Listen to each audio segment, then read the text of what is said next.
The internal combustion engine isn't just dying, it's being executed. While the mainstream media is busy celebrating the electric revolution, a very small, very wealthy group of collectors and investors is quietly moving millions of dollars into a specific asset class that is about to become extinct. We are currently witnessing the ICE effect, a massive market pivot where the last great gasoline-powered machines are transitioning from used cars to permanent wealth assets. In the next minutes, I am going to reveal the 5 specific cars that you must buy in 2026 before the window slams shut forever. If you miss this timing, you aren't just missing a cool car. You are missing the final opportunity to own a piece of mechanical history that will outperform the S&P 500 over the next decade. Stick around until the very end, because I'm going to share my controversial prediction on which of these 5 will be the first to hit the 7-figure market auction, and why most experts are looking at the wrong model entirely. To understand the ICE effect, you have to look at the legislative calendar. 2026 is the point of no return. Most major manufacturers have already diverted 90% of their R&D budgets away from gasoline engines. This means that the cars sitting in showrooms today are the absolute peak of a 140-year evolution. There will be no next generation for these engines. No more refinements. No more V8S or V12S that scream to 9,000 revolutions per minute. When these production lines stop in late 2026, the supply is locked forever, while the demand from nostalgic, high-net-worth enthusiasts is only beginning to surge. Number 1. The 2026 Porsche 911 GT3. The first car on our list is the 2026 Porsche 911 GT3. For decades, the GT3 has been the gold standard for driver engagement, but 2026 marks a somber milestone. This is the final year of the pure, naturally aspirated 4.0-litre flat-six without heavy hybrid assistance. Porsche has already integrated hybrid systems into the standard 911 range, and the GT3 is the last holdout. In 2026, you are buying a 500-plus horsepower masterpiece that weighs under 3,200 pounds. From a financial perspective, the GT3 has always been a safe place to park money, but the 2026 model is different. It is the end of an era car. History shows us that the last version of any iconic engine always carries a 30 to 50% premium on the secondary market within 5 years. If you can secure an allocation at MSRP in 2026, you have essentially won the automotive lottery. Number 2. The Cadillac CT5V Blackwing. Next, we have to talk about the American icon, the Cadillac CT5V Blackwing. This car shouldn't exist in 2026. It is a 668 horsepower, supercharged V8 sedan with a 6-speed manual transmission. It is the last of the super sedans. Cadillac has already committed to a fully electric future, meaning the Blackwing is the final love letter to American muscle. While the European competitors have moved to small displacement hybrids, the Blackwing remains unapologetically raw. For a buyer over 40, this is the car that captures the soul of the 90s and 2000s, but with modern reliability. Financially, the manual transmission Blackwings are already showing signs of appreciation. By 2030, when you can no longer buy a V8 sedan with 3 pedals, these 2026 models will be viewed as the American M5 that actually held its soul. Number 3. The Lexus IS 500F Sport Performance. The third car is perhaps the most misunderstood investment in the current market. The Lexus IS 500F Sport Performance. On the surface, it looks like an aging sedan, but under the hood lies a naturally aspirated 5.0-litre V8, an engine that is legendary for its reliability and its sound. Lexus is the last manufacturer on Earth offering a bulletproof V8 in a compact luxury frame. In 2026, as every other brand moves to turbocharged 4 cylinders, the IS 500 stands alone. This isn't just a car, it's a 20-year asset. The 40-plus demographic in the US values Buy it once, buy it right engineering. The IS500 is the car you buy in 2026, drive for a decade, and sell for nearly what you paid because there is simply nothing else like it left in existence. Number 4. The Lamborghini Revuelto. Moving into the stratosphere of luxury, we have the Lamborghini Revuelto. Now, I know what you're thinking, it's a hybrid. But look closer. Lamborghini did the impossible. They kept the V12. The Revuelto uses a 6.5-litre naturally aspirated V12 paired with 3 electric motors to produce over 1,000 horsepower. 2026 is the year where the production of this V12 is at its peak before environmental regulations force even further downsizing. The Revuelto is the bridge between the old world and the new. It is the last time you will be able to buy a brand new V12 from Sant'Agata.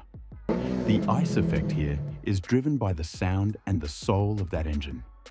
In a world of silent EVs, the scream of a Lamborghini V12 is a commodity that the ultra-wealthy will pay any price to own.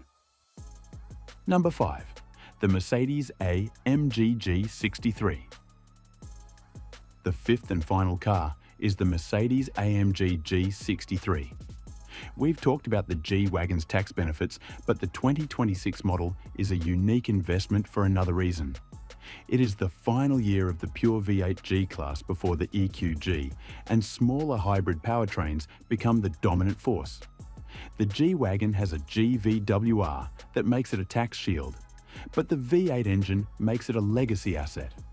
In 2026, you are buying the ultimate indestructible luxury machine. It is the only vehicle that is equally at home at a black tie event in Miami as it is on a rugged ranch in Texas. Its resale value is legendary, often hovering at 80 to 90% after 3 years. But the 2026 V8 models will likely do something even better. They will flatline or appreciate as the market realizes that the electric G just doesn't have the same character. So, why is 2026 the last year? Because of the compliance cliff. By 2027, new emissions and noise regulations in both Europe and the US will make it physically impossible for manufacturers to sell these high-output engines without stifling them with filters and heavy batteries. The 2026 models are the unfiltered versions. They are the peak. The controversial prediction. Now, I promised you a controversial prediction. Most people think the Porsche GT3 will be the ultimate winner of this group. And while the GT3 is a fantastic investment, I believe the real dark horse that will hit the 7-figure mark first is the Cadillac CT5V Blackwing, specifically the final year manual transmission models. Why? Because it represents the absolute end of the American super sedan. It is rarer than the Porsche, more usable than the Lamborghini, and it carries a level of last-of-its-kind nostalgia that American collectors will pay a massive premium for in the 2030s. The historical blueprint. Why this isn't speculation? Before you dismiss any of this as hype, let me give you the historical receipts. Because what we're witnessing in 2026 isn't new. It's a pattern that has played out at least 4 times in the last 30 years, and every single time, the people who acted early made generational money. Exhibit A. The Porsche 993. When Porsche confirmed in the late 1990s that the 993 would be the last air-cooled 911, the market barely reacted. A clean 993 Carrera traded hands for around $35,000. By 2015, that same car was worth $75,000. Today, pristine examples regularly break $150,000. That's a 4 times return on a used car that collectors once said would never appreciate. Exhibit B, the BMW E39 M5. Released in 1998, dismissed as a used German sedan for 2 full decades. A clean, low-mileage manual, E39 M5 sold for around $22,000 in 2015. That same car today? $60,000 to $80,000. Why? because it was the last analog M5 before BMW buried the soul of the car under electronic aids.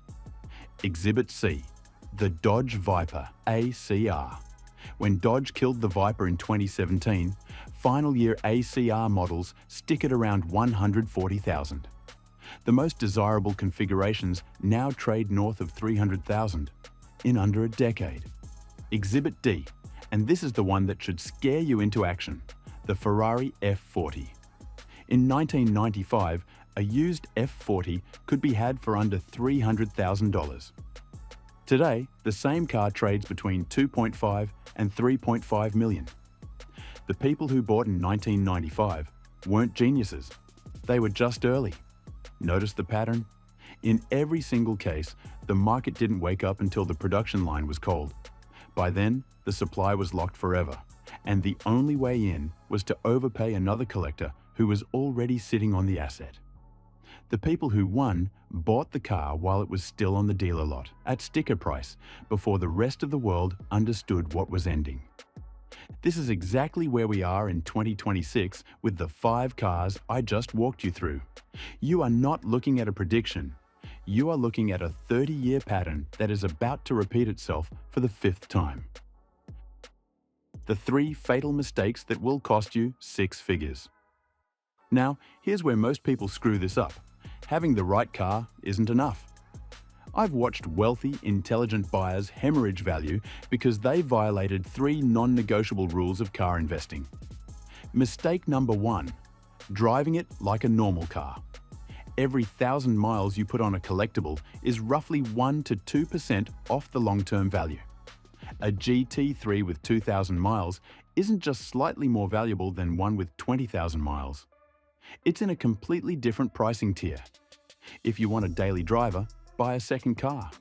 Your investment car needs a climate-controlled garage, a battery tender, and an odometer that barely moves. Mistake number 2, buying the wrong specification.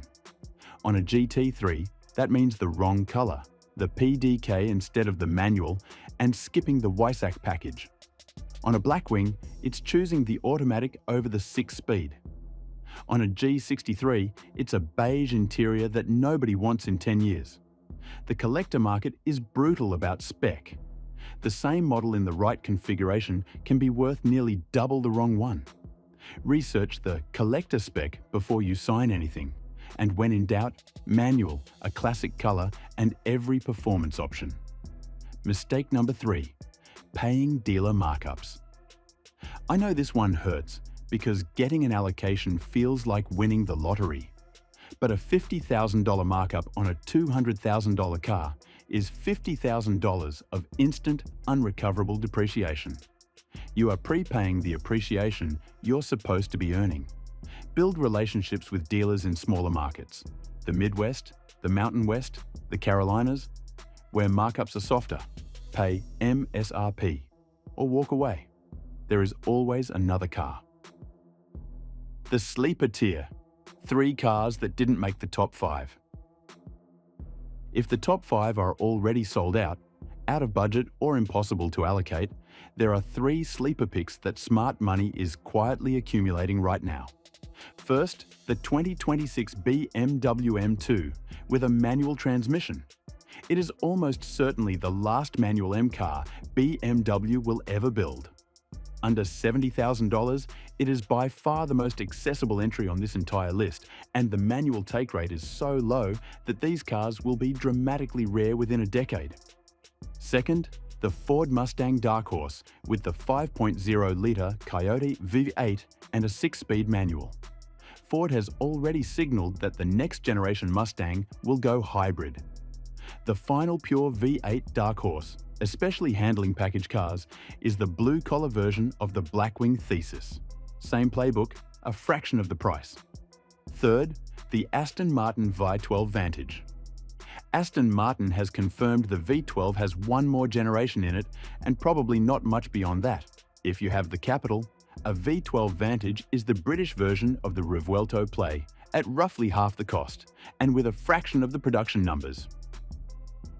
The exit strategy, when and how to actually sell. Here's the part nobody talks about. A car is only an investment when you sell it. And most amateur collectors sell at exactly the wrong moment, to exactly the wrong buyer, with exactly the wrong paperwork. The 7-year rule is critical. For every car on this list, the real appreciation curve kicks in between year 5 and year 10 after the final production year. Selling in year 2 or 3, right after the "it's so cool to own" feeling fades, is leaving the overwhelming majority of the upside on the table. You want to hold through the period where the car transitions from used to collectible in the public perception. And that transition almost always happens around year 7. Second rule, never sell to a dealer. Dealers have to make 15 to 25% margin just to keep their lights on. For collector-grade cars, use Bring a Trailer, RM Sotheby's, or Gooding & Company. Yes, you'll pay a seller's fee, usually around 5%. But the reach to serious, qualified global buyers is worth multiples of that fee. Third rule, and this is the one that separates amateurs from professionals. Documentation is everything. Every service record, every piece of original paperwork, the window sticker, the original keys, both of them, even the original sales brochure and the dealer delivery folder. Keep all of it in a fireproof safe for the entire life of the ownership. A complete book doubles buyer confidence, and buyer confidence is the difference between a strong sale and a soft one. Sometimes a 10 to 15% swing on a 6-figure asset.